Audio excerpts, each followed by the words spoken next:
Hi, welcome back to the StitchWitch Podcast. This is your host, Ourielle. I feel like I haven't recorded one of these in so long. I don't remember when the last recorded video I made was, maybe almost a year ago. Maybe less than that, but I do feel like we are now in March, and I feel like it's been longer than I can remember ever going without posting a video. I'm back from hiatus, new location, living on my own now. Some life events have happened, and so yeah, everything has changed, and in that time I've had a lot more time to knit for myself and try new things. So I don't think it's feasible or reasonable for me to like go back all the way to last summer or whatever and try to cover everything that I did. I did a ton of knitting the second half of last year. There was a slump in the middle of the summer when things in my personal life were going crazy and I wasn't really able to knit that much. And then as soon as I got an ounce of stability back, I just knit and knit and knit and knit, and I knit like all throughout autumn, like went kind of feral during the holiday gift knit season, and starting from the new year is where I think I'm going to begin, just because I miss doing these podcasts. I don't really think they're for anyone besides myself, but they do help keep me accountable, and it's nice to have like a fiber diary. So yeah, this is my fiber journal, and I want to make entries again. I didn't know how it would feel like coming back to YouTube after my life changes, but I do feel like it's fine. Okay, so let's just get into it. I have my book. So we'll do the admin and housekeeping, which is just that I don't think I can go all the way far back, but we're going to try to keep this as reasonable a podcast as possible. So, you know, finished projects, acquisitions, WIPs, things that I want to do, plans, etc., etc. And we're also wrapping up a quarter, which I think is a good time for me to like check in with my goals and to show you kind of the headway that I've made in the year so far. Let's talk about, I guess, my finished projects first. I think it might just be easier to go finish objects and then on the needles and then acquisitions. I guess that's the easiest way to go about it, but I have like a huge pile of stuff on my right. I'm wearing an old piece just so we don't get confused, but this is my Olga knit in a size small, 4mm needles. I didn't decrease quite as much as recommended in pattern, and it's extra cropped. We're not going to be doing this in order, I'm sorry. I think it's like vaguely just going to be all stuff that I knit earlier this year. Everything's been within the last 3 months, so hopefully that's enough for you. Pulling off the top, and I just took this off before I showered. This is my Loupy Studios stripy loop cardigan, or Loupy striped cardigan. It looks cute as a finished garment because when it's not on the body, it's actually really adorable. I have some qualms to pick with this. Let's start in a more like specific way though. I have this teeny tiny Midori notebook. It's adorable. It's super small. It's like smaller than a pocket-sized notebook, and I use this to record my projects, and hopefully you will be able to see that it's just enough room to jot down literally just the information, the fibers that I'm using. I don't have like space to do anything else. The Loupy Striped Cardigan by Loupy Studios, it is knit on 6mm needles all the way through. I think I did go down for ribbing, but I didn't go down that much. I think I must have gone down to 5mm for ribbing. I use Cascade Eco Plus.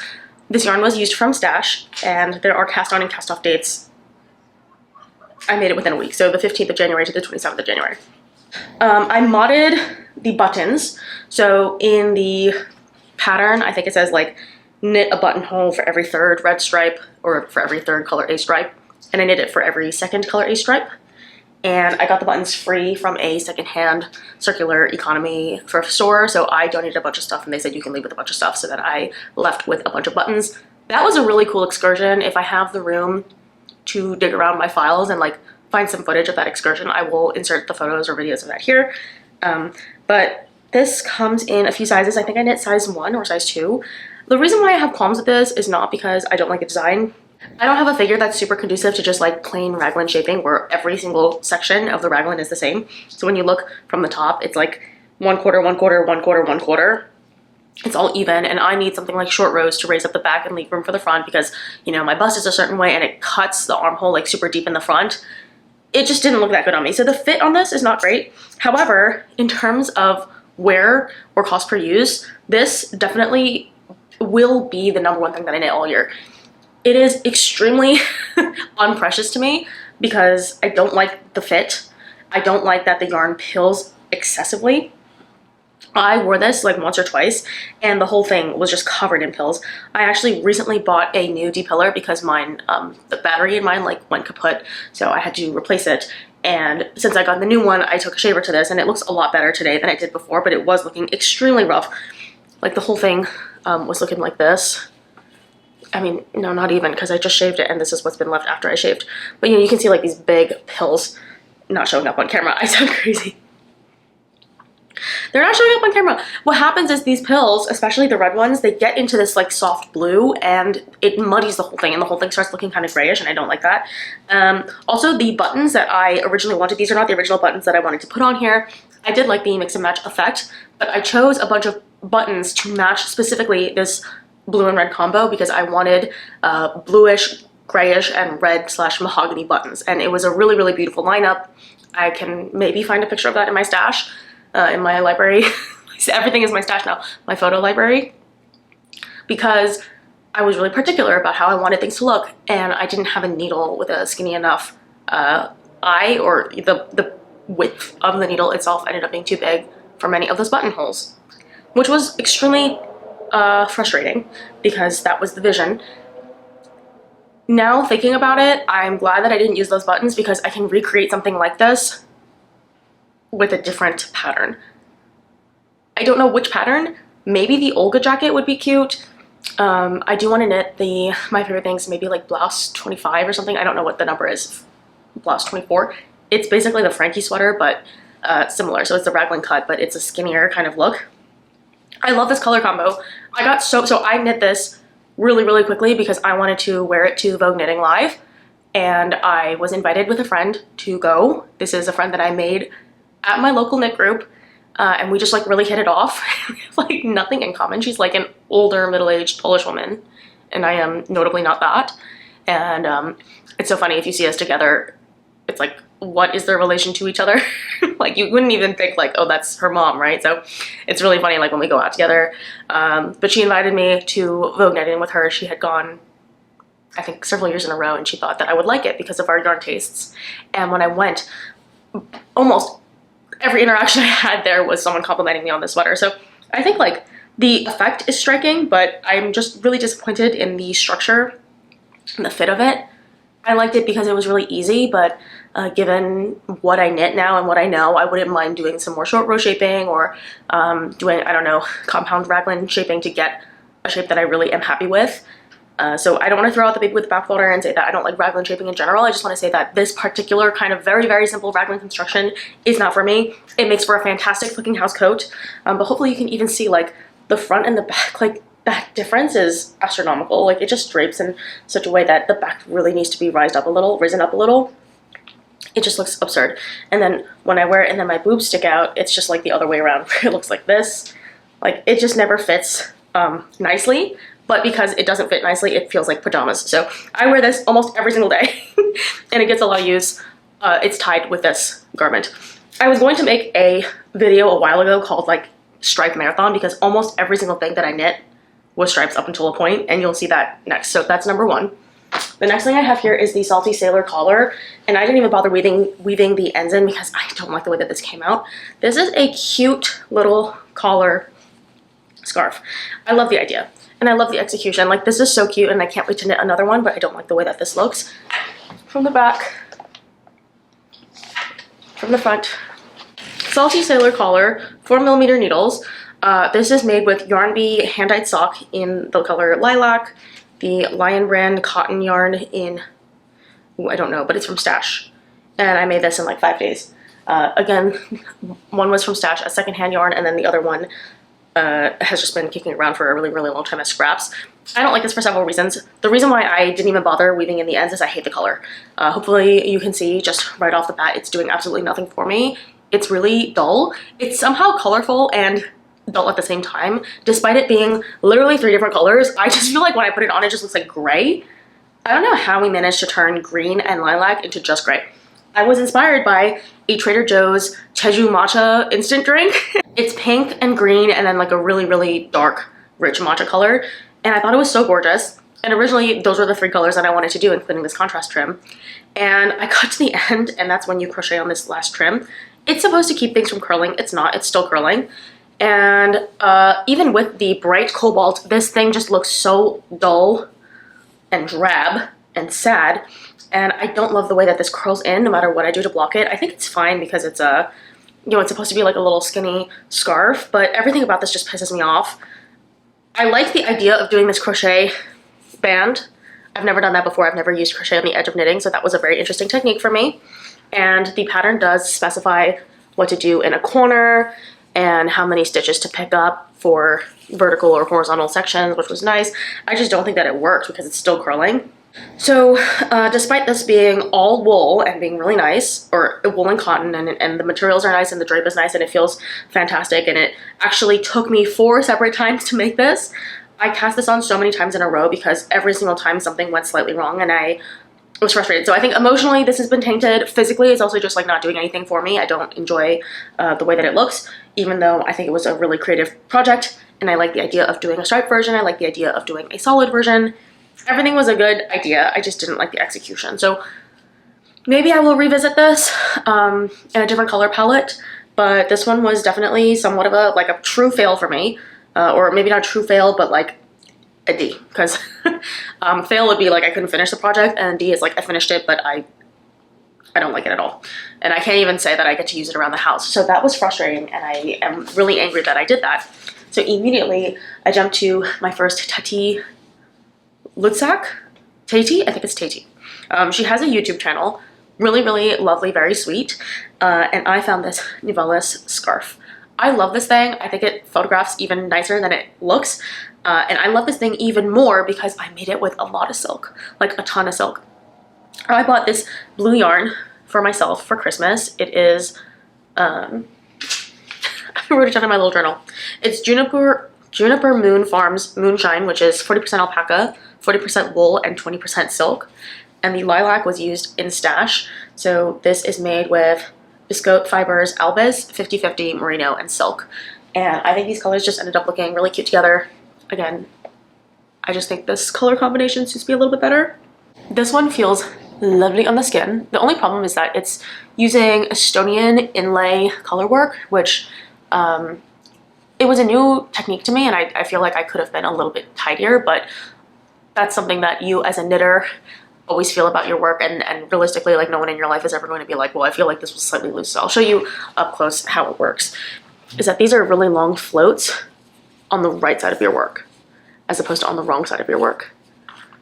And this is the back side. And my back side looks a little bit messier, as you can see. And there are some tails that are sticking out. It's not felting as quickly as I thought it would. I was really hoping that as the color work kind of sets in, because I love color work, I thought that as it was going to set in, it would kind of felt a little bit more, but the silk pieces and the merino pieces are really like not playing nice with each other. And it's tough. Like, for instance, these 3 lines look really good, but this one has a little crossover, and I feel like it's those little mistakes, and they're not really mistakes so much as they are like, it's just what happens. When I get really close to nitpicking it, like, obviously I'm going to say that there are things that I would have liked or done differently, but all in all, I do feel like this is a pretty cute project, and when you wear it, you're not really noticing, especially because I do end up tying, because of the length, I do end up tying like a little bit in front of it, so you can't see the whole thing all at once. This does qualify me for like a cute little scarf, like the look of having like a cute little scarf these days. I've never done this effect. I'm pretty sure it's like tie one this way and then slip this in through, and then it lays flat. Yeah, so like that's pretty cute. Wow, I like it. I wore this a few times at work. I've worn it a few times out. I like it mostly because it is so extremely soft. I have very much so been interested in doing the tiny little scarf trend, but because I have so many, I kind of feel it hard to justify doing any more. But now that I see this on, I feel like it's like really cute. I'm gonna leave it on. Okay, next thing I made, so this was half stash. The Salty Sailor was full stash. The Loupy striped cardigan was also full stash. Next full stash project, Vertices Unite cowl. No, Vertices Unite shawl, big old thing. This thing is like the size of a sweater, so it's huge. I knit the size small, but with worsted/DK weight yarn. So I did a little bit of like the numbers are the size small, but the measurements are clearly like much bigger than that. So this is knit on 4.5mm needles. I used Illimani yarn Sabri 2. That's this beautiful, perfect, rich navy. So dimensional, so drapey. This is fantastic. It's like gorgeous alpaca yarn. Harrisville Designs Highland, which is this periwinkle color. Love that one. Cascade 220 is this green color. Brown Sheep Lands Pride Worsted is this teal section in the middle. I kind of regret making such a big section of color that I don't like. Should have picked a different color, but in my defense, I was trying not to be too precious about planning this, and I just wanted to knit something. Patons Classic Worsted is this chartreuse color that's coming out a lot more lemon on camera, which is really fascinating. And this blue is the Moonshine that we just saw in my scarf. Cascade Eco Plus, where are you? What is that? Okay, that must have been a mistake. I don't think there's any Eco Plus in this. Peace Fleece DK is this lime green here, or like an olive green. It was limey when I was knitting it on something else, but relative to the rest of the colors here, it's positively tertiary. That's Peace Fleece DK, and then Plymouth Yarn Galway is the green on the I-cord, so that's this one. That's Plymouth Yarn Galway. I think it's in like Kelly green. And then we forgot two more. So like this is Drops Nepal. Oh, this is the Eco Plus, sorry. Yeah, so this is the Eco Plus. What is this gray? I think this gray is Nepal from Drops. And that's that. It's just a bunch of like greens and blues that I saw. I was inspired by someone else's Ravelry project where they did a bunch of greens and blues. And one of my goals this year is to knit more in green. And I will talk a little bit more about that, but hopefully you'll already start seeing that green was never really a part of my color palette.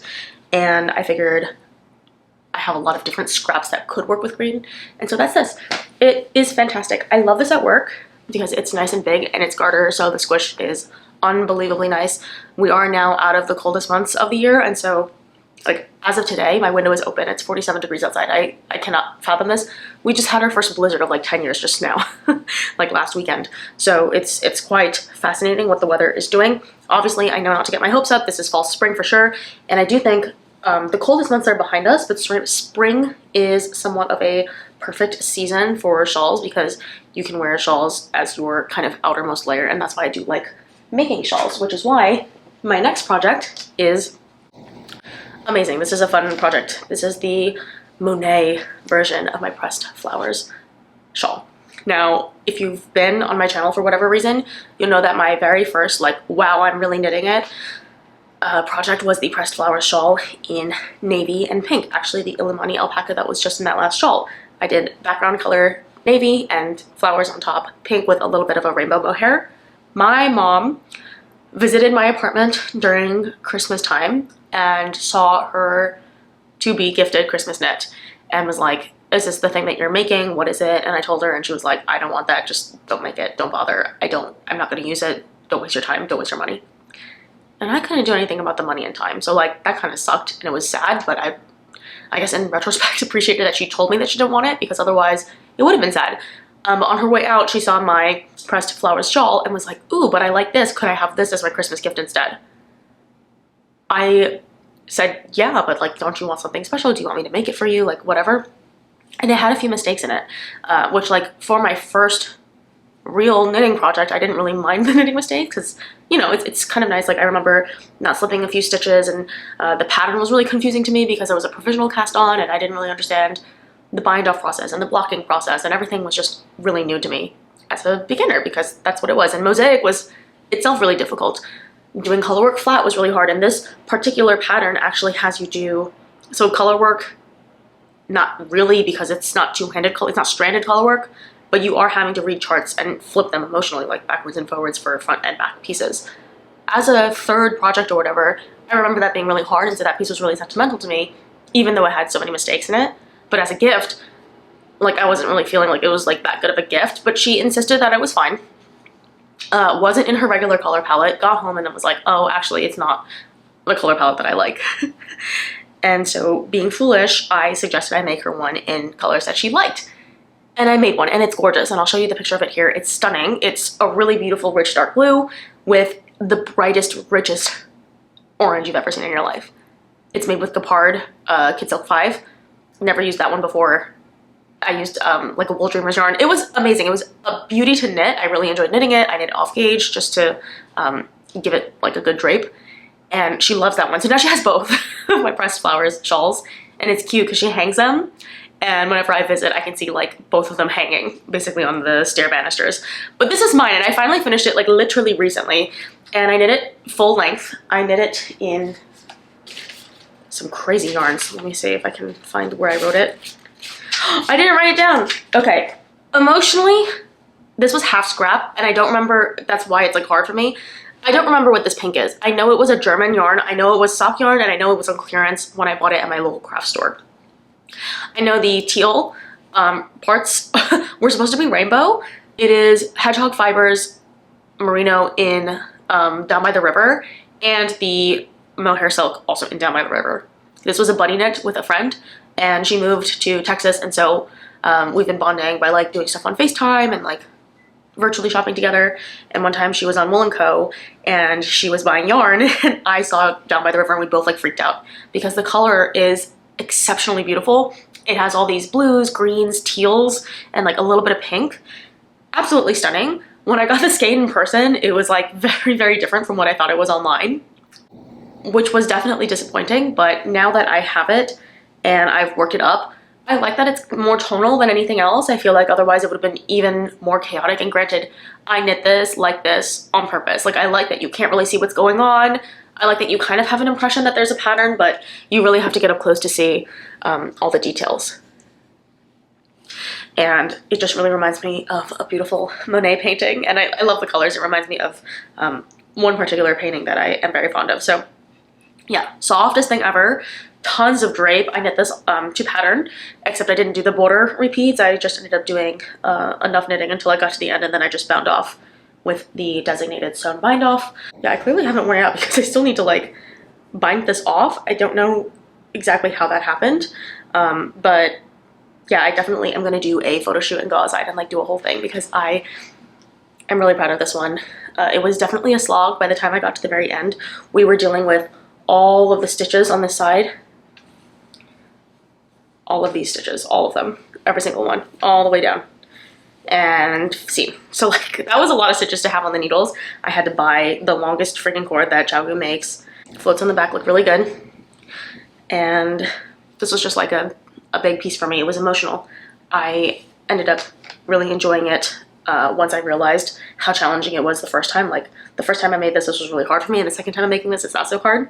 And it just started feeling really like a work of accomplishment after that. And look how neatly this folds up. It's so small. This squish is unbelievable. I can't believe it blocked out like this. It just looks like candy. It looks so edible. Like look at that. Holy shit. I love it so much. So that's fantastic. This one gets an A. Like I really, really enjoy it. I would have loved a little bit more yarn to finish the border, but the sock yarn that I used, the pink one from Scrap, from Stash, I think I knit a sock with that one already. Or at least I knit either a shorty sock or a lot of a sock because I was significantly dealing with different balls of yarn, and I didn't know that until I had already gotten to the end. So that was frustrating. This one, Bluebird cardigan. I have been knitting on this since the beginning of my knitting journey because basically as soon as I started knitting, I knit a pullover and then I knit this or whatever, and then I decided I want to learn how to steek because I've been seeing people steek and there's no reason for me to put it off as like a scary thing if knitting to me is already scary. So I learned to steek really, really early on. This was a steeked project. It was in the phase of steeking for a really, really long time.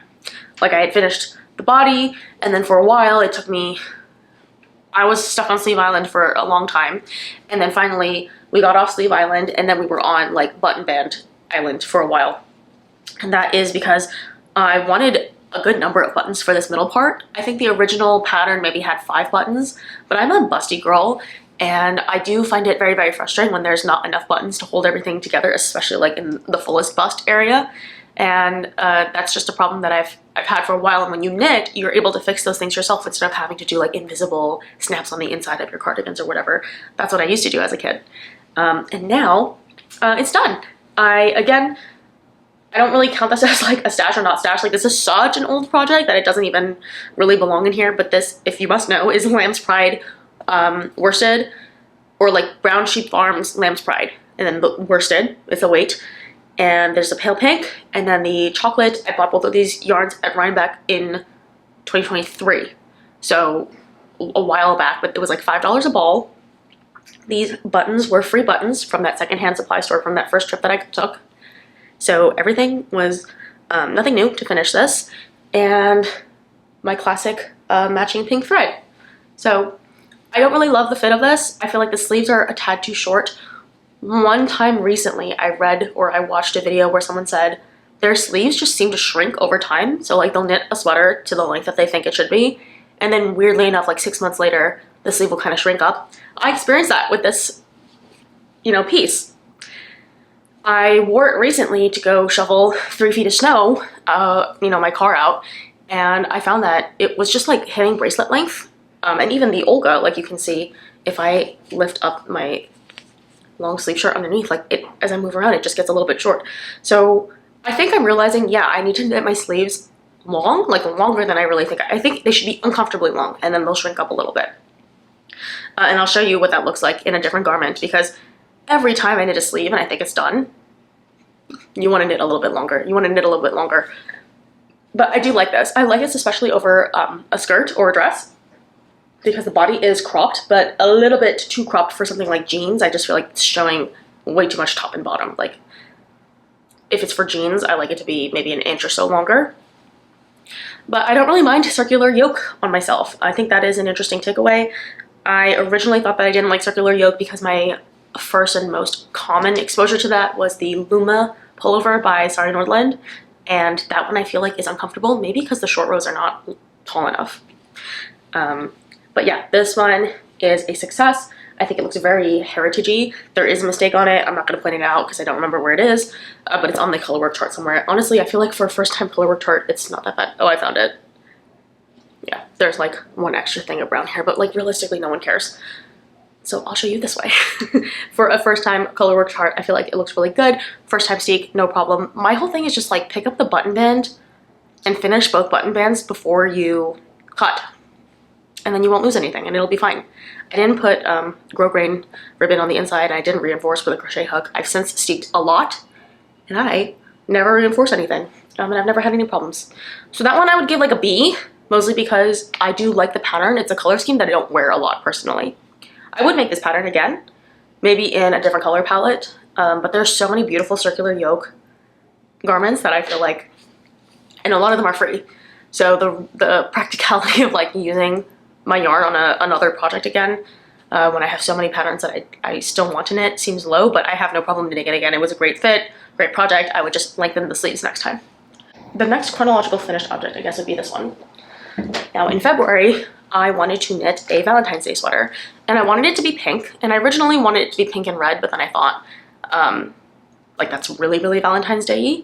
And on a Friday that I was off from work, My Favorite Things released her cardigan number 11, and that was like the perfect one because she'd been teasing it for a while and I knew I wanted to knit it, but when she released it like January 31st or something, I figured today's the day.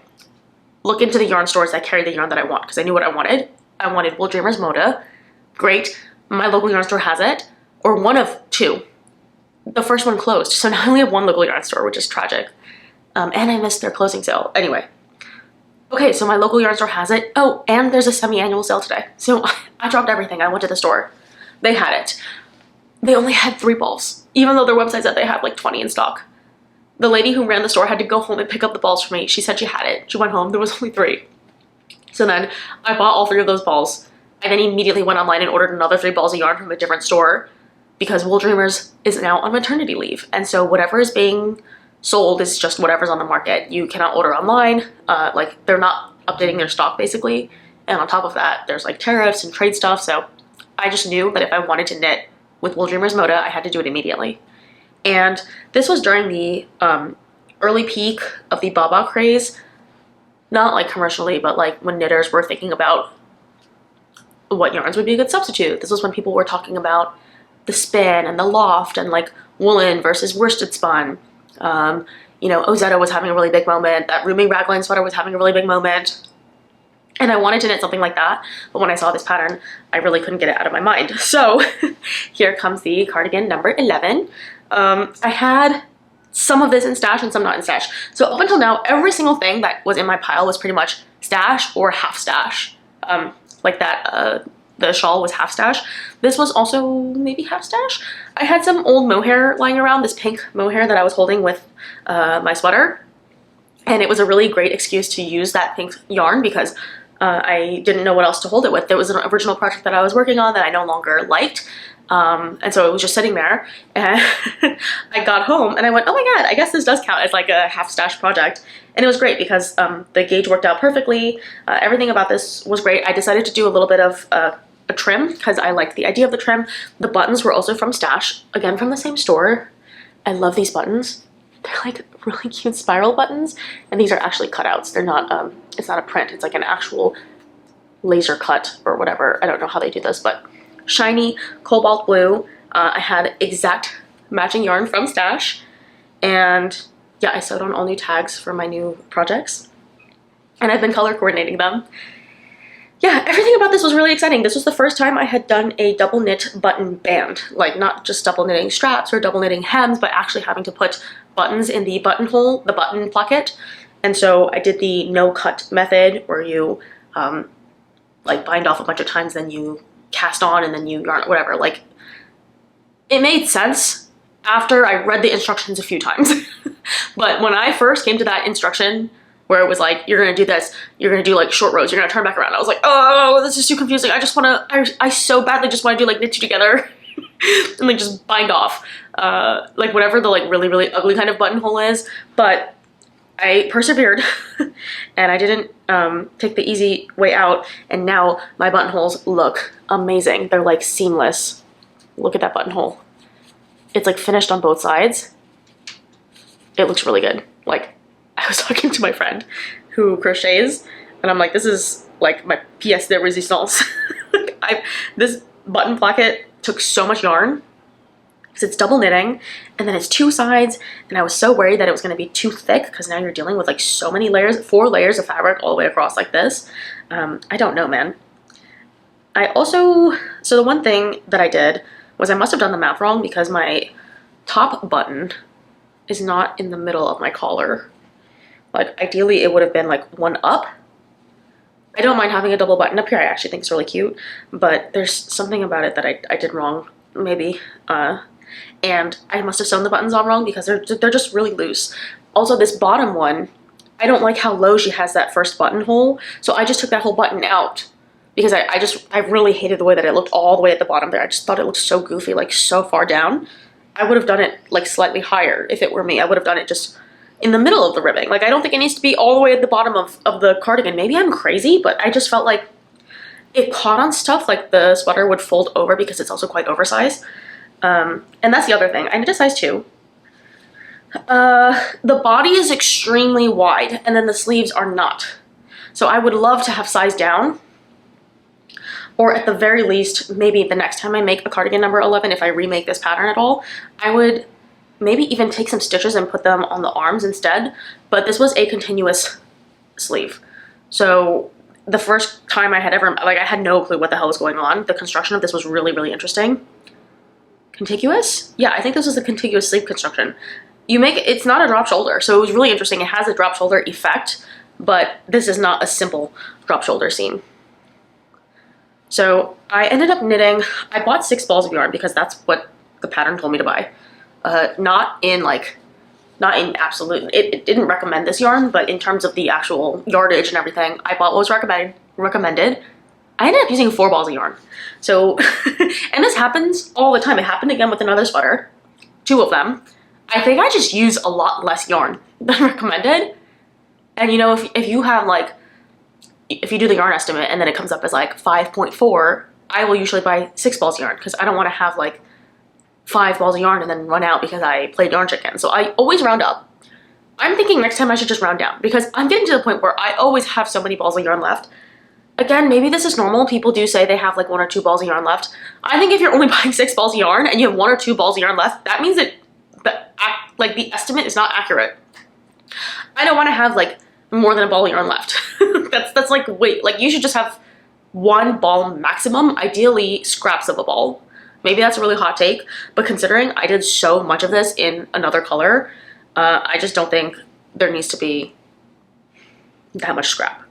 I enjoy the trim a lot. I think I get a lot of compliments on this garment because of the trim and the two-tone. I think it just really makes this very, very different compared to a plain version.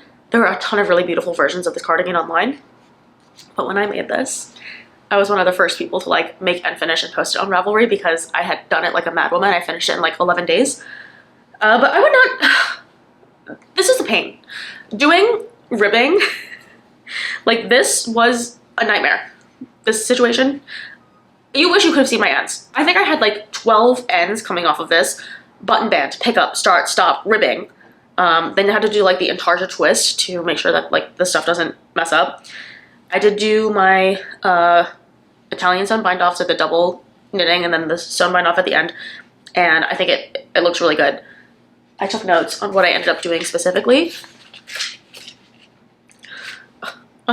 Never mind, they're not here. I did 2 rows of ribbing and then the double knitting and then the sewn bind off, and that's how I got this ratio of like trim. And if I were to ever make this again, I would do it all over again because it was a pain in the ass and you have a million ends to weave in, but I thought it was really cute. And I blocked this the night before Valentine's Day, and the boyfriend and I are like driving to our date location for the day, and he's wanting to take pictures of me for like my Ravelry and my Instagram and stuff. And I'm so desperate for this to be like perfect. I had to like sew in 35,000 ends in the car, and it's fine and it looks much better once you weave it in, but until I wove in all those ends, it was like a rat's nest and it looked terrible. The last thing I will say is I don't know how to make this shoulder pickup less tight, so I did block it, but maybe you can see it's like slightly puckering on the edges. Maybe not, maybe you can't see that, and maybe my work looks pretty freaking good on camera, but I feel like this shoulder seam was just a little bit tight when I was knitting on it the first time, and I guess actually by now it's settled down a little bit. Okay, I guess it's fine. I guess you wear a garment enough times and it kind of like settles into itself. Love this yarn. It's lofty. It wrinkles pretty bad, but this is an example of a garment that I knit the sleeves way too long. Like they were hitting the midpoint of my palm, and I went, oh shit, like this is going to be basically unwearable. Do I need to rip out my Italian bind off and start again? And I wore it for, I don't know, 3 weeks straight, and now the sleeves are normal. I don't know how that happens. I don't know why that happens. But it's like absolutely not a problem anymore. Like now the sleeves are perfect, and I wouldn't want them any shorter. So I don't know what it is with my issues with sleeve depth. I can't really knit things to pattern because I'm extremely short. So anytime it says like knit a 14-inch sleeve, I'm like, I can't trust you. Like, respectfully, I need to try it on to see what it's going to look like. And I didn't.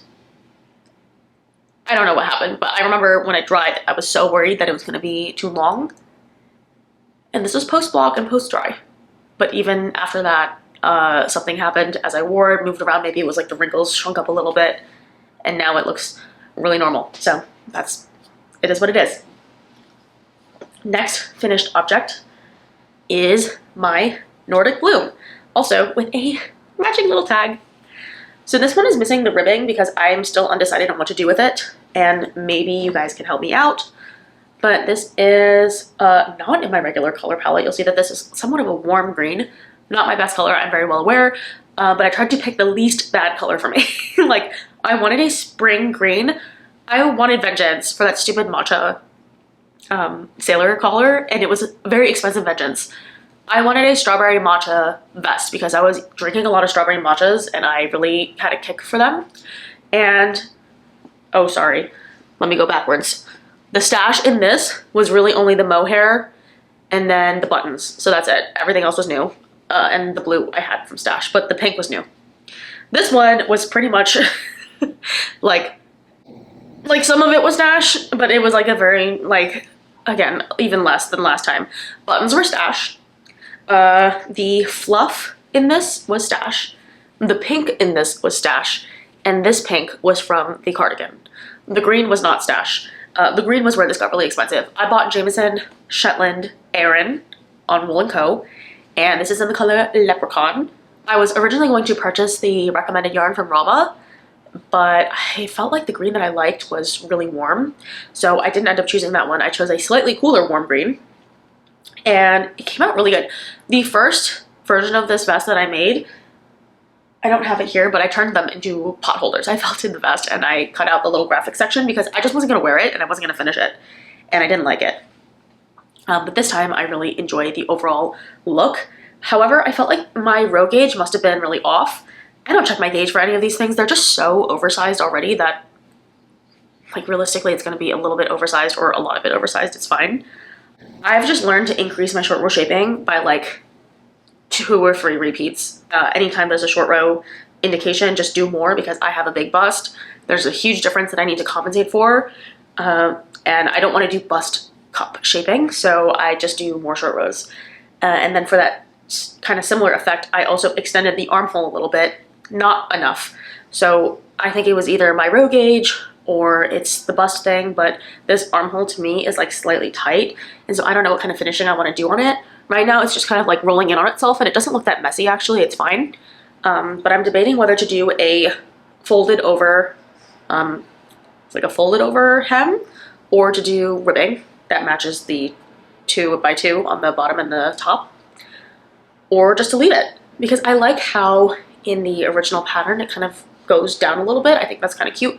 Not quite a cap sleeve, but I guess it is kind of like a vest cap sleeve. And again, I had the same issue with my bust and the buttonholes, so I just seamed it up on the inside. Not seamed it, but I sewed it shut. So these are rescued buttons from a thrift donation or like a sewing project, I don't remember what it was. And then on the inside, I have just blanket stitched it shut. Yeah, I don't really have that many comments to say besides I also did this stupid like 2-color ribbing thing here. I don't know why I keep insisting on doing this. I mean, it's a gorgeous effect and it's really cute, but it's so much extra work and it's kind of a headache. And the buttonhole was actually really difficult for me. The button placket, it's fine now and it looks good, but when I made it, I had to undo it so many times, and I made this steeked and I didn't reinforce like I always confidently say. And when I realized I messed up, I was so close to unripping the whole thing and almost losing this entire project, because once you steek, all of those threads become like half. And I think I caught myself like 1 or 2 rows from the bottom and I went, oh shit, this is steeked. And if I go all the way back, I'm not gonna pick anything up again and this whole thing's gonna unravel. It was already a very, very close call. I don't know if you can tell, but there's, so that's the steek side on the inside. And I wouldn't recommend the checkered pattern. Usually I'm a stripe girl. I would recommend a stripe. I'm gonna go back and cut this a little bit tighter because it is causing quite a bit of bulk. This is an Aran weight knit on 5.5 and 6, or 5 and 5.5 millimeter needles, and so it's kind of bulky. But yeah, I'm not a fan of the shape of this garment. I'm like not a big fan of V-neck vests with collars that look like this. I just feel like they're a little bit messy. I would have preferred a double folded collar and maybe something else. I don't know. I don't know what it is. I don't really like the shape of it. I feel like the V is also a little bit unintentional and it pulls apart a little bit too much at the top because it's not like a Y, but because it has the cute little flowers and I love a collar work motif, what can I say? I had to knit it. And now I have my strawberry matcha thing. And I knit this in less than a week, I think, which is fine because it's little and it's on big millimeter needles. But I finally have my Nordic Bloom. This was a pattern that I bought as soon as it was released to Ravelry because it was in the Nordic Knits lineup publication. And so for a while you couldn't get it standalone. And I've had this sitting in my pattern library. I attempted it the first time, it came out terrible, and then I literally just had it sitting there for a long time, and now that it's spring, it's mine again. So yeah, due for a photo shoot. I think this is an A. But I think the fit on me is about as good as it can be as a kind of garment that I don't necessarily always like commercially. But yeah, I would knit another one or another thing like this. I like the yarn. The yarn is lovely. The Jameson Shetland, it's pricey. It's really pricey. I don't know. I don't know. We'll have the TBD on like how it wears because honestly, it's expensive. It's an expensive little product, but the yarn is so sheepy and bouncy and sticky and woolly, and it's absolutely lovely to feel. It's just not my color. So as much as I love this garment as a pretty graphic floral piece, I know that I'm not realistically going to be wearing it all that much at a stranded double Aran color work in like a vest with no sleeves. It's just like a very strange form factor, and so I understand that it's not super practical, but as an artistic piece and for like a little bit of dopamine, I think this was really fun, and I whipped it up really fast, and the pattern came from Stash, some of the yarn came from Stash, and the buttons came from Stash. All right, last thing that I just cast off earlier this week, as if I didn't just finish like a million things. So now we're in March, and I finished the Bergman sweater. I really wanted to wear this today because I love the way that this looks on me. I think it is quite pretty, if I say so myself, and the color work is very clean. But this one was also one that I had quite a bit of attitude with, or she caught an attitude with me. Sorry, we're like moving all over the place and I don't want you to see my ugly freaking table. It smells good. I wore it recently. I wore it to knit night and I sprayed it with a little perfume. And heck, if you're a knitter, spraying your knits with perfume is a great way to get them to like hold on to the smell because of the sheepy oils in this.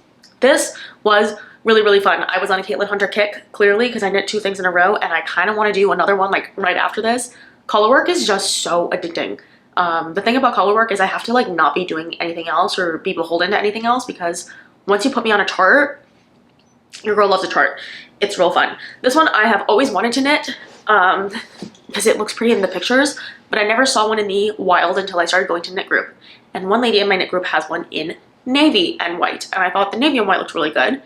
But I just don't see myself knitting this sweater in navy and white, but it did confirm that I liked the design, even though it's quite graphic and geometric, and that's not usually my thing. I really like a floral, as you can see, but I thought this was stunning.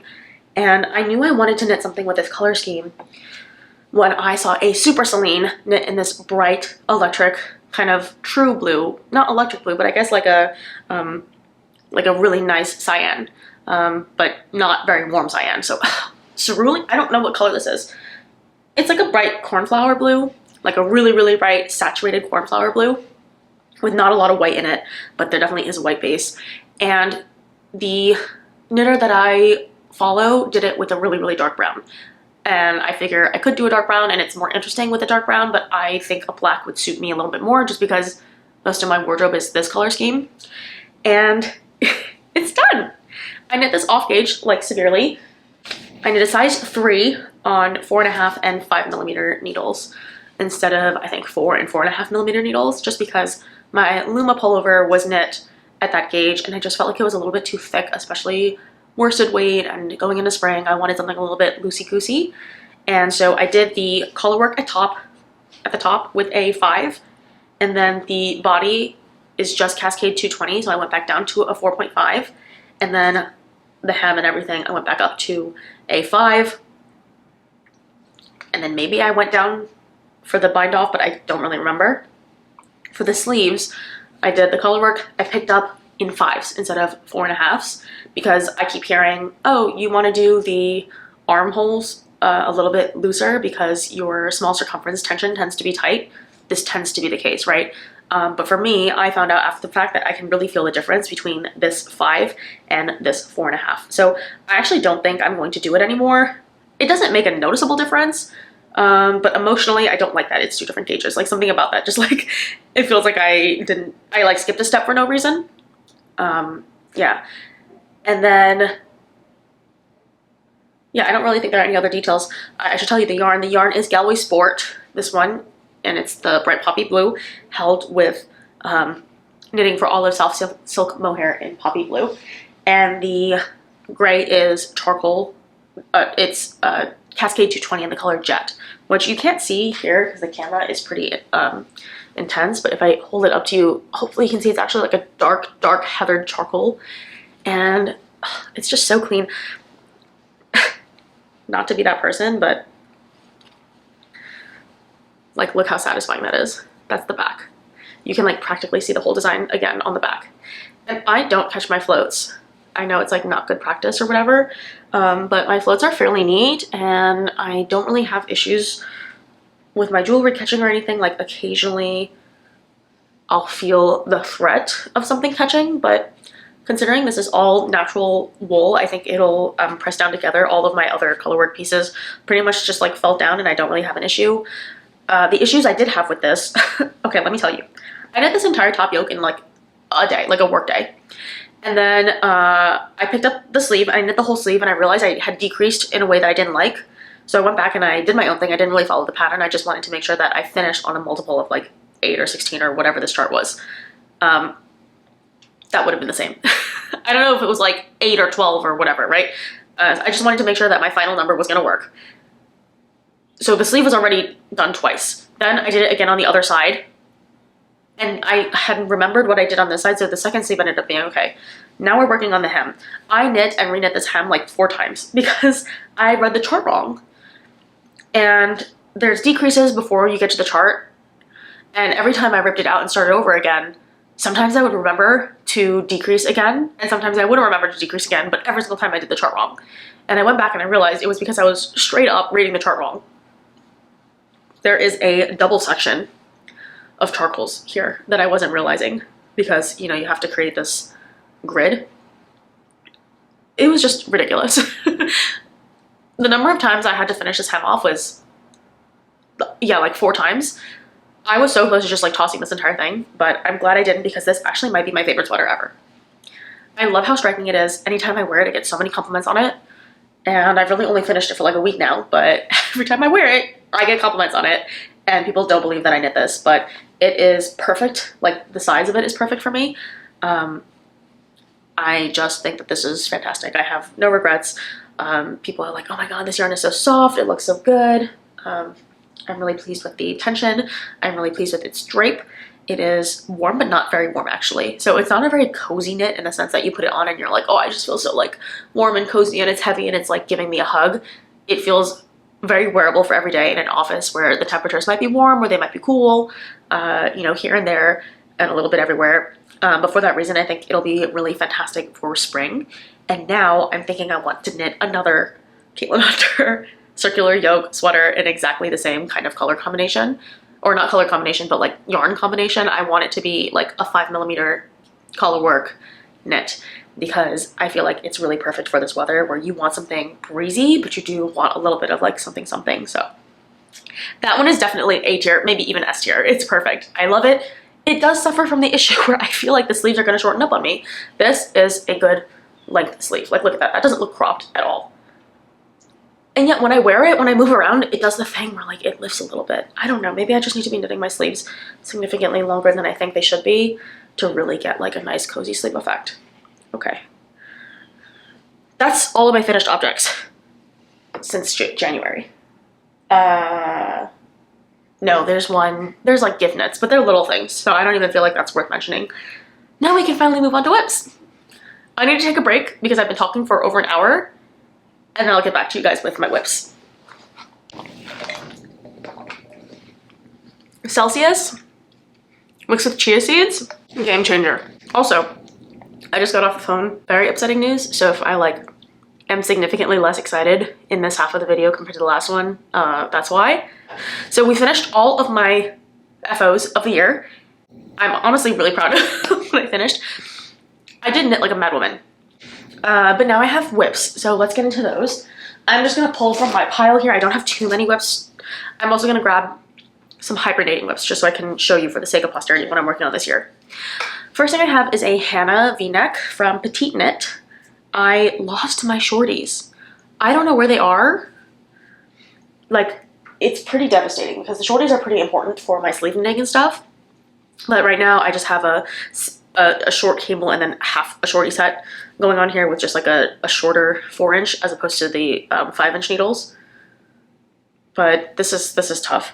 This is the Hannah V-neck from PetiteKnit, knit in Eco Plus, but on a very, very tight gauge. I mentioned that the stripy loopy cardigan was not it because I didn't like the gauge that it was being knit at. 6mm was just like way too wide, way too drapey in terms of the wearability. It was nice, but in terms of the damage to the yarn, it was just immense. Like I was just getting so many pills and the fabric was just too loosey-goosey. This one I feel like is much better fit. Eco Plus is a bulky weight yarn, so you're supposed to knit it up at a 6mm gauge. I just personally didn't like that. I like my knits a little bit more structured, generally. And it does puff up quite a bit in locking, which is nice, but it can also shrink down pretty small, which I also like. This v-neck looks pretty low right now, but there's a pretty significant folded over collar, I believe, and it sucks the whole thing in a little. I attempted it the first time. The pickup rate is slightly bizarre. Like, you have to pick up 2 for every one that you think that you need to go into. And so I remember finding it very frustrating to pick up. And then I did the decreases wrong in the middle. And for something like this, you really don't want to mess up the central decrease because that's kind of like the main effect. So then I figured I would start with just the sleeves first. I tend to be stuck on sleeve island. I'm someone who finishes the body, the hem, the collar, everything, and then I don't finish sleeves, even though sleeves are arguably the easiest part of a garment. You literally just need to knit in a circle and go all the way down. So I'm hoping to break that terrible habit that I have. This has a similar construction to the My Favorite Things knitwear shoulder, but this one is a true, like, it's not contiguous, so this was not knit in one piece. So it's just really interesting how the visuals can look the same when the construction is so different. And I do have the ribbing on the bottom on hold because I want to knit the sleeves and the collar before going back and finishing my total length. This is a very pretty purple color, and this entire yarn stash is from, or this entire yarn project quantity is from Stash. It was gifted from my friend who decided that she didn't really want to knit garments. So I now have this WIP that I've recently picked up from Hibernation, which I'm very pleased with. The other project that I'm working on right now is the Ripple sweater from Irene Lynn. I have 3 sweaters currently. This is being knit with my very, very first indie dyed yarn, CFC Organic Merino Worsted. It's 218 yards for 100 grams, 4-ply non-superwash in the color Rainbow Sprinkles. That's this. And this cake I got at Vogue Knitting. I bought 4 of these. It was really expensive, so 4 of these was $120. I've never in my life purchased indie dyed yarn, and I don't think I will ever do it again, like for a garment, because it just was really, really prohibitively expensive. I wanted something that would maximize the yardage for this. And then I also decided to make it even more prohibitively expensive by pairing it with another indie dyed yarn. This is Glow Hair Fiber in Neo Fluff. And like, I love this one. I think this one was fully worth it. I mean, granted, I didn't buy 4 balls of it, but this was the same price. And I feel like this is fantastic. It's a fingering weight yarn. I'm holding it double, but hopefully you can see that it's extremely fluffy. It's merino alpaca. What is it? 42% merino, 32% alpaca, 8% linen, and then 18% neon nautical neps. I love the neon neps. I think that's what really made it for me. I've never seen, like, oh my god, that's amazing. I've never heard of this dyer before. I think she's based in Australia. She has a monthly fiber club that I, after coming back from Vogue Knitting, was very, very inspired to join, but I just feel like I don't want single skeins. That's not something that is in my journey right now, and I generally do like commercial yarns for my projects. I feel like they're already kind of expensive, so to then also add indie dyeing on top of that just feels too expensive. And the icing on the cake is that I really want to try dyeing this year. I would love to indie dye this year.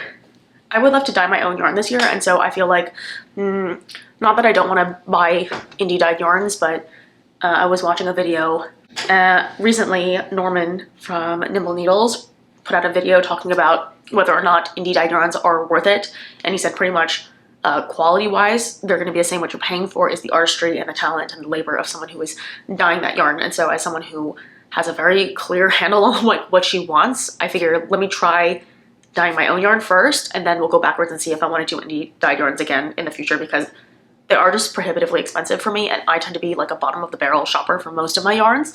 That is also something that I want to fix for this year, because I wasn't very pleased with some of those compromises that I've made over the years, like constantly buying the cheapest possible yarn sometimes has come back to bite me in the butt. But yeah, this is the Ripple sweater from Irene Lynn. So this is front and back. I just joined fronts and backs yesterday, or I picked up on the front and then knit down the left shoulder, right shoulder, joined the front, and this is the back. So it's a really interesting, and I haven't blocked this yet, but hopefully you can see she's got this really ingenious wave design, and the texture of the stitches is different. So here you have not only little eyelets that go in and out with an undulation wave, but that boucle creates lines of texture. And if I didn't mention the colors already, The CFC is in Rainbow Sprinkles, and then the Neo Fluff is in Chateau, Poolside Chateau. So yeah, that's the color scheme. And I think this is gonna stretch. That's why I ended up choosing this pattern. I was originally going to do a vest. I bought this yarn at Vogue Knitting, and CFC had tons and tons of samples. I loved their booth. I was completely unfamiliar with Camellia Fiber Company. I didn't know who they were. I looked at their booth. It was like fully my aesthetic. Very cute, very girly, very feminine. So like half of my aesthetic. Like the other half of my aesthetic is like more spooky stuff, but I really, really love the cute things too. And they had knit up a koala vest. And I loved that design. And she said that she used 4 balls of this worsted weight yarn to make that vest. And I asked if I could try it on because I wanted to know how many balls to buy. And 4 was enough. And I got home and I just figured like, oh my God, that's kind of not a waste, but let's see if I can knit something bigger if I add a little bit extra to it. And also I bought this yarn and I wanted to make sure that, not make sure, but I think it would be fun to have something combined, to have like a Vogue Knitting commemorative sweater. And this is what I came up with. It's just really fun. I don't necessarily think it's like the most wearable thing in the world in terms of like a color scheme that I always wear. But once you buy a pattern, you can knit a pattern as many times as you'd like. So I was thinking the original version comes in a light kind of cream like this with pastel pink stripes, which I thought was cute, and then a dark gray with cobalt blue stripes. And I feel like that's also a version that I would love to make myself because that combination is just perfect. I could also see myself doing like black and slime green. But yeah, just a very versatile stripe pattern. The lace is perfect. I like Irene Lin patterns. This is maybe my 3rd or 4th Irene Lin pattern, and I like them because they are charted, but I like them because they're written out and not charted, which to me is easier. I know a lot of people prefer charts, and I do think charts are fast, but I like reading. I think my brain just likes words more than they like pictographs. But like I can do both, but I prefer a written instruction. However, I don't prefer how Irene Lin writes the instructions for the non-chart parts. Like, for example, you know, it'll say like, do this, do it 2 more times. She does that where the counting is not super clear and there's no language around width, like actual measurements. So I do find that to be a little bit difficult. I'm trying to like say it without giving away hints, but it'll be like, do step A, do step B, do step A again, do step B again, repeat step A and B the second time 2 more times. Why would you not just say do step A and B 8 times total, like 4 times total? So that you have 8 rows or approximately 1 inch, right? Like to me, that's how like Ozetta patterns are written. And then like she'll even tell you to knit every single row. So if it's like the stockinette rows in between, it'll be like row 1 knit, row 2 purl, row 3 knit, row 4 purl, row 5 knit, row 6 purl, up to like 12. And then at 13, you're gonna do the lace chart. And so I do find it frustrating because then like I literally need to be glued and like cross off every single row instead of being like knit 4 rows in the middle, back and forth, or like knit 8 rows in the middle, back and forth. So it does feel like the instructions are meant to be crossed off as you go, but there's no real, like sometimes it's that way and sometimes it's not that way. But it is clear. So there's no like, I don't really have complaints in that like I don't know what's going on. I definitely do. I just find that for even a pattern like this, I really need to be paying attention because sometimes you're on like row 13 and sometimes you're on row 15 and she doesn't, there's no indication for you to keep track. Like you just need to like know exactly where you are in the pattern. I'm knitting size 1. This whole thing is on 5mm needles. I was knitting, so it's interesting what the yarn is doing. I'm knitting another project on 5mm needles, and I found that project on metal needles was giving me hand fatigue. So I switched both projects over to my Lantern Moons, my mahogany or my dark walnut, whatever, the wooden needles.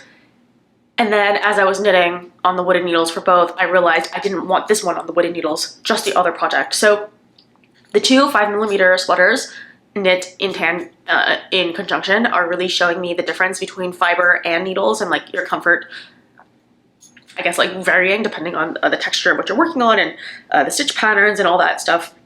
So yeah, that is a WIP that I'm currently working on. This one requires a little bit more attention. I saw a really brilliant hack from either Brookwillow, I think it was Brookwillow Knits. she says that the way that she rotates through her WIPs is that she knits a ball of yarn all the way through and then moves on to the next thing, and then she knits a ball of yarn all the way through and then moves on to the next thing.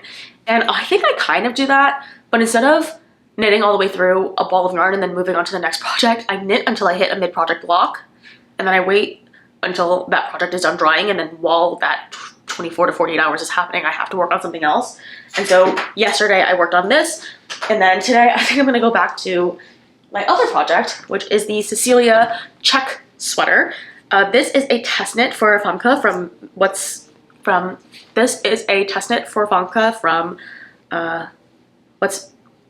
name? Mippy Makes. I love her stuff. I love her channel. She's like one of my favorite content creators, and I interact with her fairly regularly on Instagram. So when I saw her test knit go out, I was like, I don't know. I don't really think she'll choose me, blah, blah, blah. I'm scared, and I don't like applying for test knits and then not getting accepted. I've done like a few so far, and I feel not frustrated, but like you get your hopes up, you know? And I didn't really want to get my hopes up, and I also I like the idea of like paying for a pattern. I bought a lot of her patterns before, and I've knit quite a few of her things. And so I always just feel like, well, I might as well just like buy the pattern when it comes out. It's no big deal. But she said that she was still waiting for test knitters. So she uploaded a video and was like, hey, I'm still waiting for a few more test knitters. If you guys want to apply, please do. And then, you know, I'll send you the pattern tomorrow. So I, on a whim, was just like, yeah, I'd love to test knit your thing. And she immediately accepted me.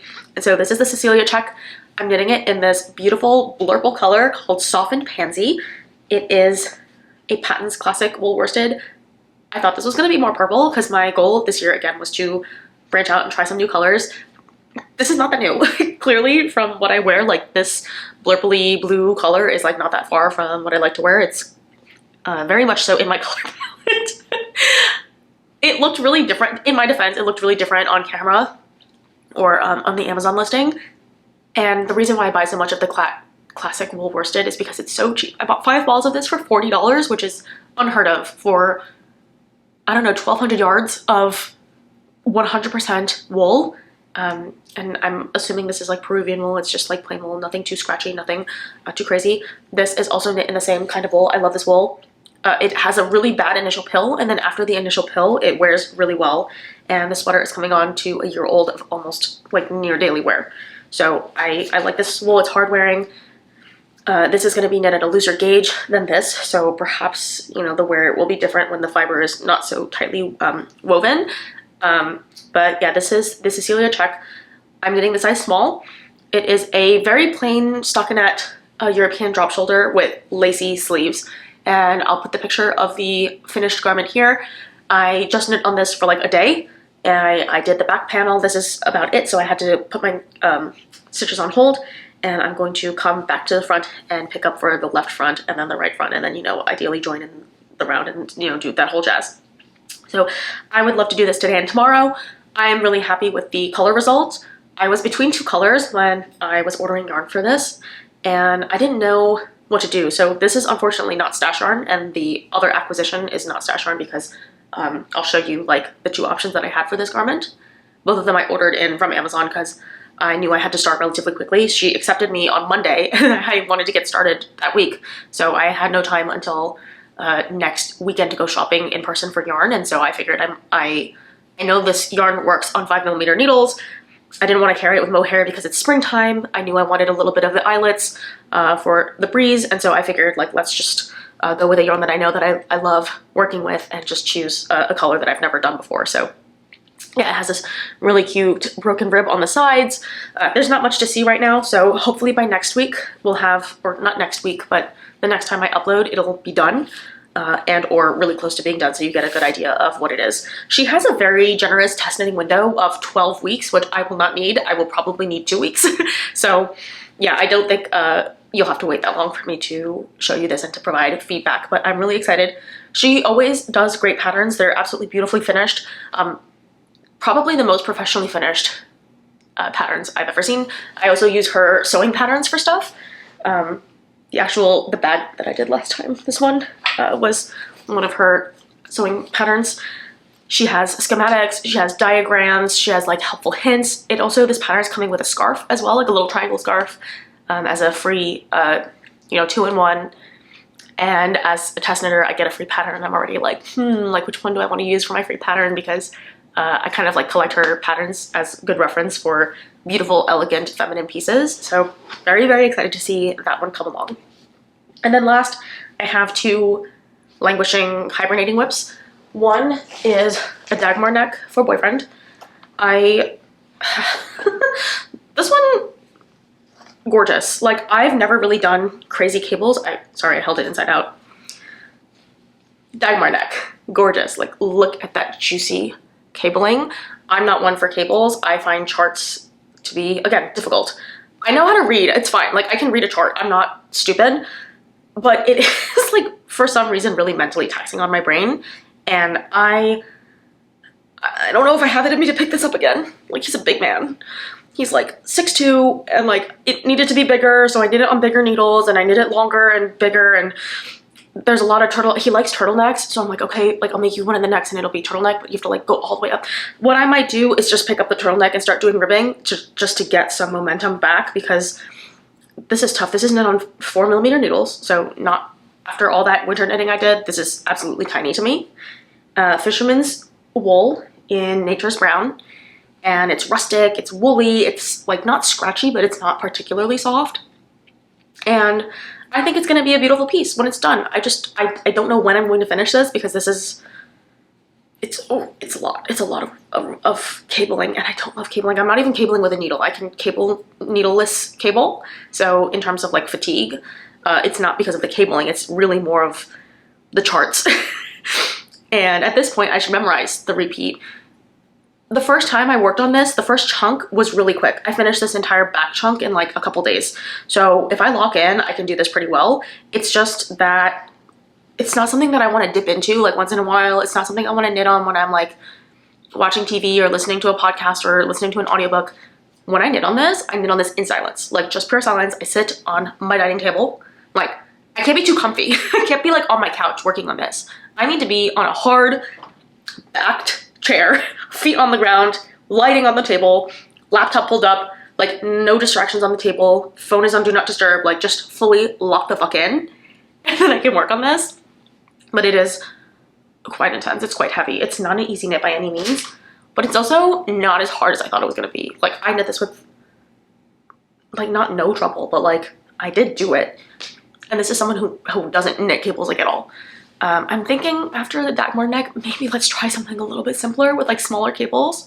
The only other cables I've done was the tulip loop vest, the antler hat, which I've done a few times from Tin Can Knits, and I did the Sadie Snuggle Hood from Famke.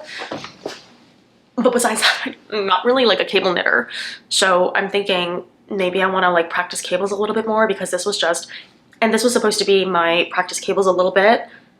I can't imagine doing cables on sleeves and a sweater. Like, if I make a Dagmar jacket, that's going to be like the only knitting I do for an entire year. I do not know how so many people knit that jacket last year. I respect it so much more now. And people who knit cables on smaller needles, I actually genuinely cannot imagine. I cannot imagine at all. I had so many cables on my like, ooh, I would love to knit this in 2026. And then I really thought about it. I decided, yeah, that's not happening. Like, realistically, I don't think that's gonna happen. So yeah, that's that. And then the last hibernating WIP I have is in here. This is my Clematis Chunky. Oh, I opened this up and it's actually not in here. So let me go get my sweater. The Dagmar neck is 100% stash yarn, which is great. So we're working from stash. Yay. Okay, this is my Clematis Chunky. I have like yarn in so many different places. This is stash yarn as well. And it's interesting because all of it was secondhand. The Patons Classic Wool Worsted was from my grandmother. And then the mohair that I'm holding with this to get gauge is called the Penguin Sweet Hair. I think it's German. It's 50% mohair, 25% wool, and 25% acrylic. And it looks like this.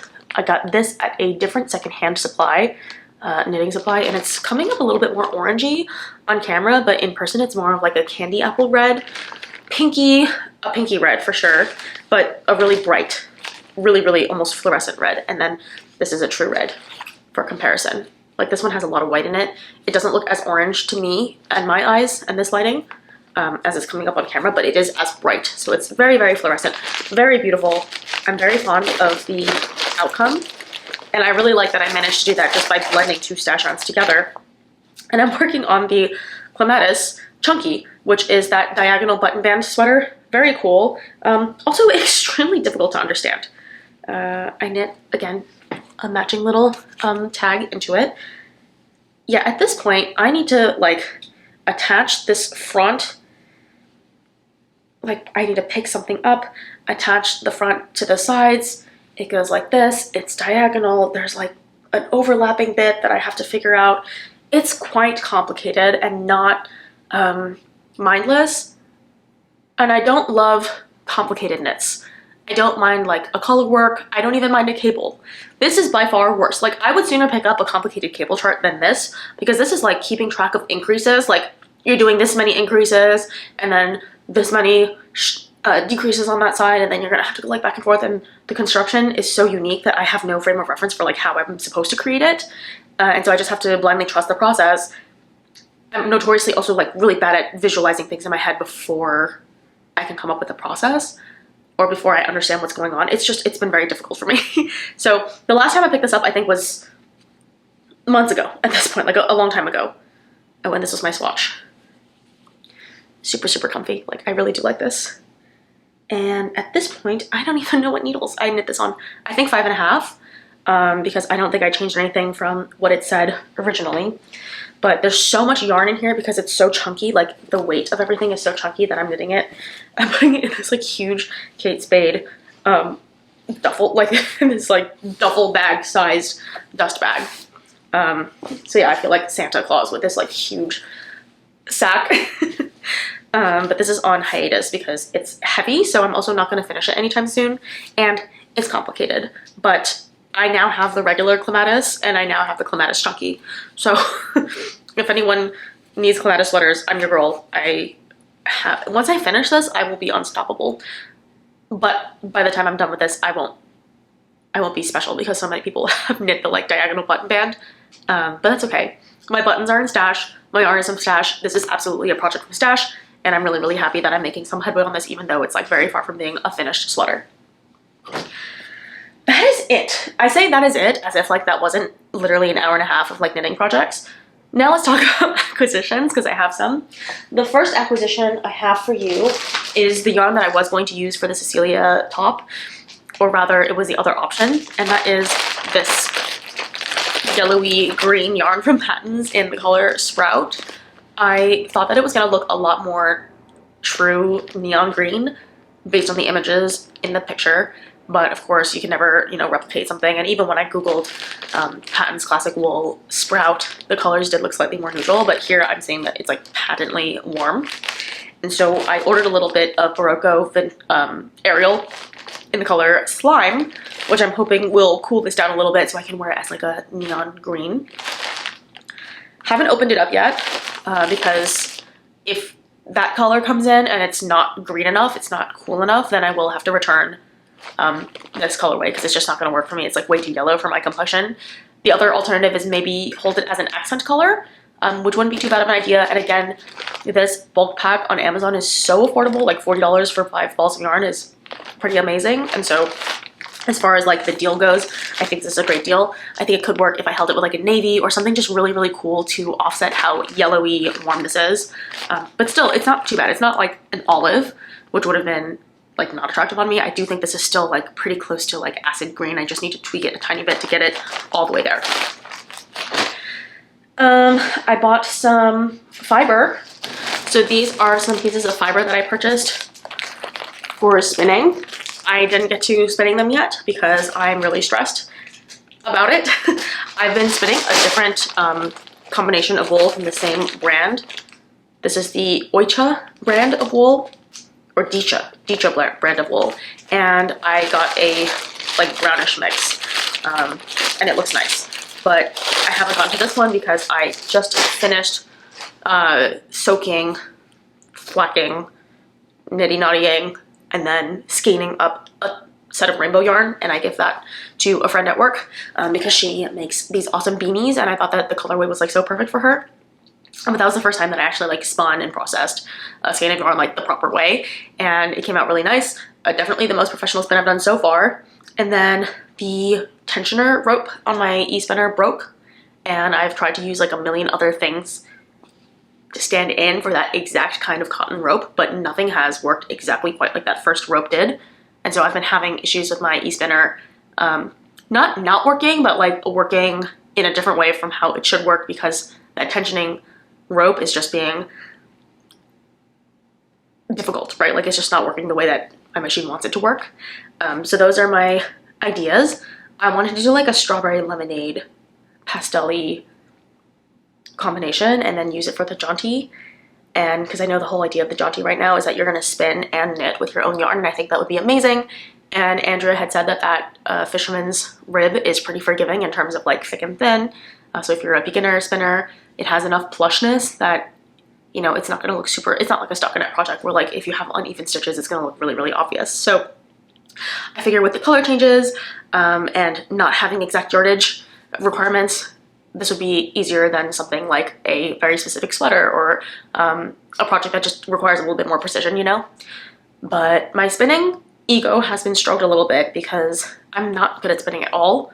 But sometimes I look at the Noro yarn, and like I made a gift recently with Noro, and some Noro yarn is just like barely spun. Like it just, like I don't know what Q-say they go through, because they have like bits of twigs in there. There are chunks this big sometimes, and then chunks like this skinny sometimes, and it's all listed as one yarn weight.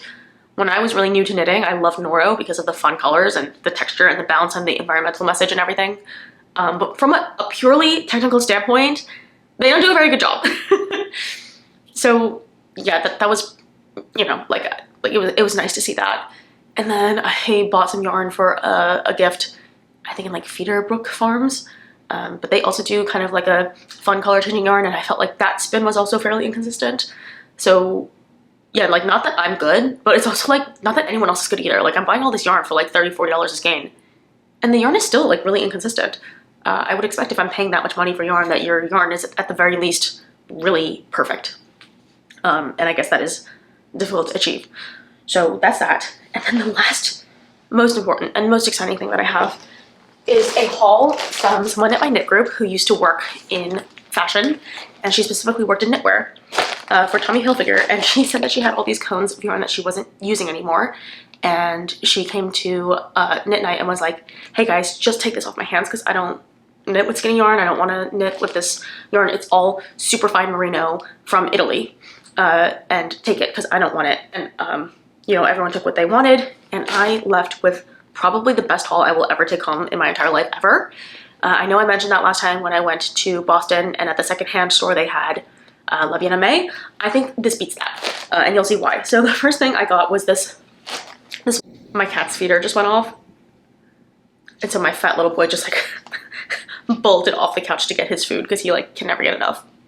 Yeah, this was the first haul. Lovely, lovely yarn. I also thought about making a little skinny scarf, like so something like what I'm wearing now, to pair with maybe like that blue sweater, right? So like if I have this ice blue sweater, then I have a little skinny scarf, would that be cute? Again, I have dark hair, so it just wouldn't give me the pop that I'm looking for. A little skinny scarf like this I think would be really cute in like a red, you know?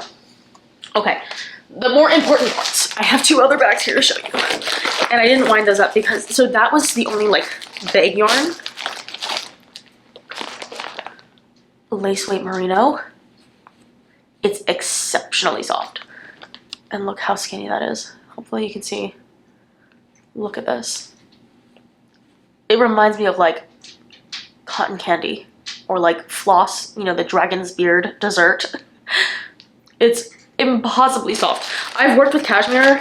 I've actually worked with quite a few cashmeres before. And this is right up there. It's right up there.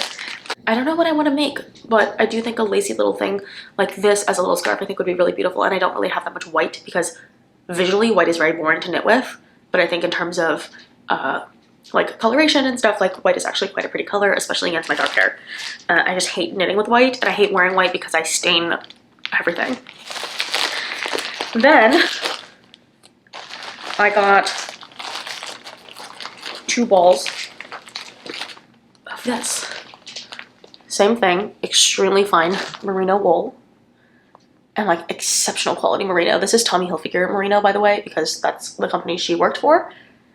So hopefully you can see that sheen. It's got like a really, really gorgeous sheen, and because it's bobbin yarn, I'm gonna have to hold it like sextuple or something to get anything significant, or hold it with other yarns, like so hold 2 strands of this and then maybe 2 strands of something else and create something nice and marled. I don't know. I have no idea. Like I have no idea what to make with this, and I also don't know how much yardage is in here, and I don't want to take a nitty knotty and do that because you actually have to count strands of yarn on the nitty knotty, and I didn't write down. Also, like the cones that she had sometimes were labeled differently from what the yarn was because they reused the cones. So she was saying like don't necessarily go off of what's like on the inside of the cone. I remember what each thing is, so I'm telling you what it is, but that means that I can't look up the producer and the, you know, the statistics of each yarn, because otherwise I would go backwards and like weigh it and everything, but it's just difficult. I don't know if I can do that. It is like super, super fine cobweb, you know, it's not even lace weight. So I'm sure there's a lot of yardage in here. It's just like, what would 1,000 yards of cobweb length merino get me when I double or triple, and I don't know what the gauge is going to look like. So again, TBD on what this is going to be. I think realistically, I will hold this with something else and then make a garment of some sort, because I think it would be somewhat of a waste to have it be, again, an accessory only, but I don't know. This is really, really, really nice yarn. The last thing that I have is probably my favorite. So there was one thing of cashmere. It was 226 cashmere, and I rolled myself little balls. First of all, look at this perfect blue. I love this ice blue. I think it looks really good on me as a color. I find it quite boring to knit with because I think blue is somewhat of like a basic color. But in terms of this particular yarn, it has a sheen, like a really beautiful sheen, possibly because it's so fine. Like, yeah, you can see it catching the light. It almost looks like silk. So normally I would find this color to be like a little boring, but I do actually think it's very flattering. So I wound up this yarn. It broke halfway through, so I was winding it by 5s. And then on this one, all of a sudden, I realized I ended with a ball of 3, so then I had to wind a ball of 2 separately. So like these 2 are together, and then this one is together. Again, no clue how much yardage this is. This looks like a lot. So originally I thought, oh, I'll just do an accessory, but now I'm thinking, oh, I'll do a sweater. Okay, we got to the end of knit group, and the idea was she didn't want to go home with this yarn. So I took the cones.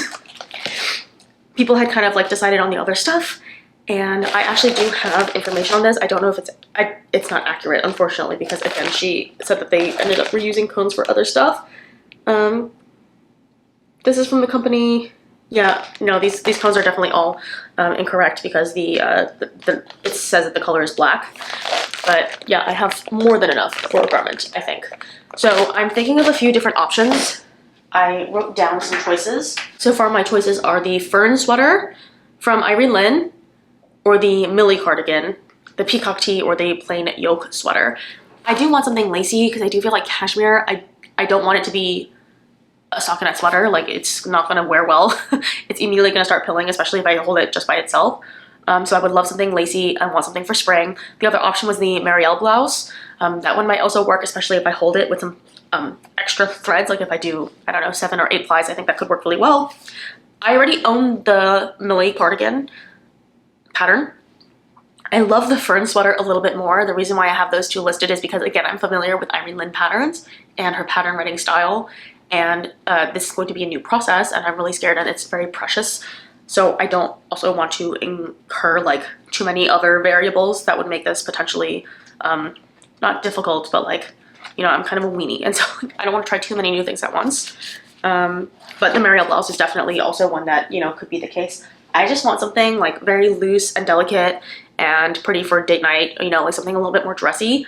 I have a lot of knits, and I have like quite nice knits, but none of them are very feminine, going out lightweight spring knits. So I feel like this would be a great way to dip my toe into more springtime knitting, if you will. And yeah, that is now finally everything. That find was like truly incredible. I gifted a lot of my nice yarns away during that yarn swap event, and I thought it was going to be more like yarn bartering. So I brought in a lot of my fancier stuff, and I thought maybe it was going to be like, I'm going to give you this, you can trade me this back. But it ended up being more just like a everything we don't want anymore. And I felt kind of sad that day because, yeah, I didn't really leave with anything that I liked. And I ended up giving away a lot of yarn that I thought probably would have more value if I sold it. Like, all of it was really sellable yarn. Like, I had La Bien May there, I had Knitting for Olive, like, all of it was nice wools. And by the time I had like gone in already, it was like too late to like not put stuff on the table, you know? So I kind of felt like I had given away a lot of good yarn against my will, and I felt really ultimately like rather sad about it because it was yarn I all would have used. But if there was a more insight, if there was an incentive to trade it for something, like I figured I could use it as a bartering chip. And then by the time I got there, I realized that was not at all the structure of what it was. And so people took a lot of yarn from me, and I ended up not taking anything home besides a little ball winder. So I remember that day I came home and I was actually pretty sad because I felt like I had lost like a lot of money, and I felt so stupid because there was no way I was gonna then like turn my back around and be like, no, actually, I don't want to give you guys any of this stuff, you know? And so this really just felt like, not vindication, but I just felt like, oh, like I do have a little guardian yarn angel looking out for me. And yeah, it was surreal. I really wasn't expecting it. I wasn't expecting like such amazing opportunity, and people didn't really like want the blue yarn. You know, everyone was like oohing and eyeing, and everyone got like some other stuff, and I sat there with a little ball winder and I was winding up. Like, there was a beige, a tan, a white, which I took the little ball of, a couple of different like mixed blues. There was a really interesting like tweedy color, and yeah, like, you know, it was really cool seeing her come in and be like, all of this is pretty much textile waste, like we wouldn't use it, the factory wasn't going to use it again, and like I took it home just because, and I was holding on to it for years and years and years, and like maybe even a decade or so. And you know, I figured it would be a good gesture to like bring it into my knit group, because like hand knitters can put it to good use. And I do think that's something really lovely about our community. And a lot of the yarn that I had mentioned today in my projects was all sourced secondhand from either secondhand art supply stores specifically, or secondhand sections of like knitting stores, so yarn stores that have like a secondhand section, or an oopsie bin where you know, something gets damaged and so stuff gets on sale, or swaps, or whatever. Like, we tend to be a community of people who are very circular, and I really like that about this community. And the ratio of stuff that is like stash / secondhand to new is actually a pretty good ratio. And only with this recent test knit did I like kind of really skew my stuff, because yeah, a lot of my things were stashed this year so far. Granted, we're only a quarter of the way through, and not even a quarter of the way through, because March really has just begun. But I think for the rest of the month, I'm expecting to finish my Cecilia check and to finish my Hannah v-neck. So that's 2 sweaters that I feel like I could definitely finish, and then possibly even the ripple. So like 3 sweaters to definitely finish, maybe start to cast on something lacy with my new cone yarn. But yeah, we're doing good in terms of the goals. I have a few goals posted on my little bulletin board. So I'll tell you what my knitting goals are now. One is to stash down, ultimately. I have a lot of yarn from stash, and I feel like I'm feeling really inspired. Like, the momentum I've been building is really, really positive. And number 2, I wanted to build a stack. So I have a lot of Pinterest pictures of just like people who have like stacks of knits, and hopefully you can see that definitely is building. I'm pointing to the floor because I have like all my folded sweaters like on the floor. The stack is like 2 feet tall already. My previous years of knitting were like not successful at all, and I have this really terrible habit of knitting for everyone but myself. Like, not that I don't knit for myself, but I will just like give things away because people like things or whatever, or they'll be like, hey, I really want a sweater, or I really want a hat. Can you knit me something? And I will. And then I look back on the year and I'm like, I knit like 25 accessories, all of which I literally gave away, and I only kept like 2 things. So this year I decided I really like want to knit for myself. I'm not opposed to knitting gifts. Like, right now I just took on a commission to knit 2 gifts for a friend. Her boyfriend or partner is getting a birthday gift, and then she wants a matching one. So not as like a paid thing, but like I'm happy to make a gift knit for her because I care about her and I like her, and like it's more of like a gesture of goodwill. And then I knit my friend a baby blanket because she welcomed a daughter to this world. But I don't want to just be like constantly looking for patterns to knit people. For a while I was doing it because I thought maybe it would be cheaper for me to just knit from stash birthday gifts and Christmas gifts and everything like that. And yes, it's true, but like the time and the energy of knitting all this stuff and then like not having anything of my own to like show for it ended up being kind of sad. And these friends and family and stuff, like I will knit for many, many years to come. And so like eventually people will get hats and they'll get scarves and they'll get accessories and Kindle covers and like whatever the case is. You're gonna get stuff from me. I don't need to constantly be doing every single handmade gift for every single holiday and then like not having enough time to like knit my own stuff. And also with knitting your own garments, there's a lot of like trial and error. And so I knit a lot of things in the past, sweaters, shirts, vests, whatever, that have flaws with them. Not like construction flaws in terms of like, oh, I made a mistake in the pattern and it's like beyond fucked, but more like, oh, this doesn't suit my body shape, or there was an issue with this particular, yeah, like the armhole was weird, or like the hemline is like, you know, not flattering.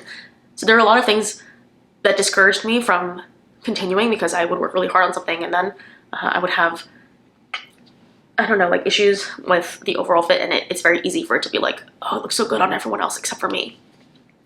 And I think Mark Vogel posted a video about this where sometimes knitting makes you really self-conscious about your body, and sometimes it makes you realize how important it is for things to just fit you, and you become more body neutral. Like it can swing on both sides of the pendulum for me, but last year I just had a really, really unsuccessful year of knitting for myself on top of, you know, the sad things that were happening in my personal life and having to move out and everything. It was like a traumatic year emotionally, but this year is already looking a lot better. Like things are on the up and up and we're on the mend. And I'm already more selfish, which I love. I'm like very happy being a selfish knitter. Up until last year, like this was the only thing I was happy with. Like genuinely, the Olga sweater has been like the one thing that I really liked that I made. And now we're looking ahead, and build a stack and work from stash are like the 1 and 2 of my priorities. On the bulletin board, there's also statement collars, mix and match buttons, experiment with the color green, and traditional meets modern, which is kind of like, I want to do a modern colorwork sweater, but with more traditional motifs, and then do it in really not traditional colors, and then work with the color green. And that's literally all I wrote, even though I can think right off the bat, I want to do more stuff. Like I also want to do more cables and lace. That I definitely want to I want to stop being scared of those two things. I want to knit on skinnier needles. That's another one. I'm very, very comfortable between the 4mm and up to like 6mm range, but anything below a 4 and I'm like, ooh, that's too much, like that's too many stitches, I can't do that, that's too many stitches. Realistically, I don't think it's that big of a difference, but emotionally there's something about me and like 3.5, 3.75mm needles, like I just feel like it'd be such a slog. And I want to really fine-tune my color palette this year and just like really experiment more with different colors, different accents, really artful designs instead of just like whatever's easy to wear or whatever's basic. That's never really been my thing anyway. I don't really like basic clothes. I say this, I'm like a really basic striped top, but like, you know, I'm not afraid of color. I'm not afraid of boldness, right? Like I like brights. I've really locked in on a color palette that I like. And I want to have a more cohesive visual language when it comes to my knitting by the end of the year, where something looks like a thing that I like. You know, I like the idea of having a cohesive color language. And yeah, that's really exciting to me. Lots of stuff on the queue. I don't want to take it like too far because, you know, seasons change. I have no clue what I'm going to do for summer because I just don't see myself being a summer knitter. But that's also maybe because I haven't given myself the chance to knit on skinny needles, which is maybe an imperative for knitting in the summer. I don't know. But yeah, that is like the feature-length film I filmed for today. Thank you so much for being here and watching. I'm really happy to be back, and I wish I could have done everything I knit in 2025, but that just like felt really daunting to me. So hopefully now we've like locked in and I'm like back on YouTube for 2026 and we can call it a day. I have more time now, so hopefully this is just like we have a good thing going, and this is gonna be a motherfucking beast to edit. I'm scared. So if this has like bare bones edits, please acknowledge it's because I took a really, really long hiatus and the coming back was gonna be a lot. Don't be surprised if this takes 2 weeks to edit and by the time I post this, like I have stuff that's done already. But yeah, that is it for me. I really need to pee. I've been holding my pee this entire time. Thank you so much for watching. I love you, and I will see you on the next one. Bye.